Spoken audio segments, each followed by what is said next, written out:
What did I see? And what did I hear?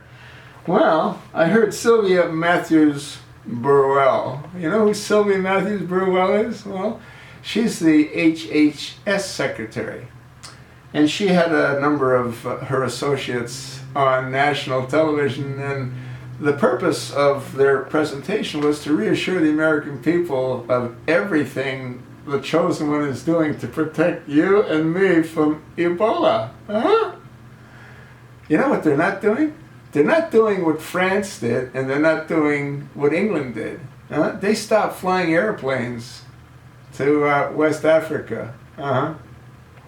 Yeah, they are going to wait until things sort of settle down and this Ebola is under some level of control. But are we stopping to fly airplanes? No, we're bringing them here in boatloads. You have to ask yourself a question. Why? Why are our American pilots going there, bringing people back? You know, again, we were told that you have to be in direct contact with bodily fluids, but that's not what they told us yesterday. Yesterday they said within 3 feet. Now it's within direct contact. What about the airplane seats that Duncan was in, Thomas Duncan? He's the guy that's, in the hospital because he's got Ebola in Texas. What about his seats? Do you not think that there was a certain amount of bodily fluids from sweat and perspiration and all the rest of it in those seats? And how many people have sat in those seats since then? Well, you want to bet there's going to be a whole lot of cases of Ebola springing up? There is an incubation period, 18 days? So what that really tells me is that somebody could have it and not know that they have it. They don't exhibit any signs that they have it. They get on a plane from West Africa to good old USA. And like Thomas Duncan, after they're here for a little while, they don't feel too well. They go to the hospital and they contaminate everyone that they come in contact with. Well, what I think Congress needs to do is demand that the Chosen One follow England and France's lead, because we're always leading from behind anyway, right?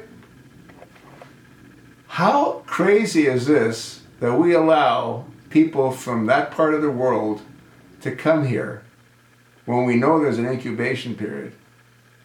You know, in one of the videos that I posted on this Ebola, I had suggested that anyone that wants to travel from West Africa to pretty much anywhere, they've got to be quarantined for the 18 days that this disease tends to take before it manifests itself and clearly shows that the patient is ill.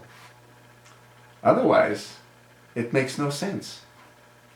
Why is this so easy for me to understand, yet all these brilliant doctors from CDC, seem to not get it? Doesn't that sort of make sense to you? Do you not think that France and Britain are doing the right thing? Short of that, again, anyone that wants to come here from that part of the world, quarantine them. Nothing else makes any sense.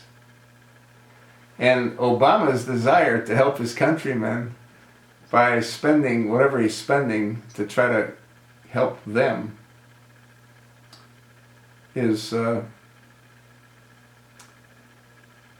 what I would expect him to do for his countrymen, not for the American people.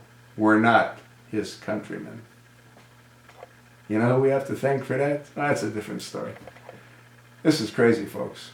You need to get a hold of your congressional representative, if you can find one, because they're on recess for a change, and demand that all flights from West Africa are stopped until France and England resume flying to that part of the world. That's what I think. So what do you think?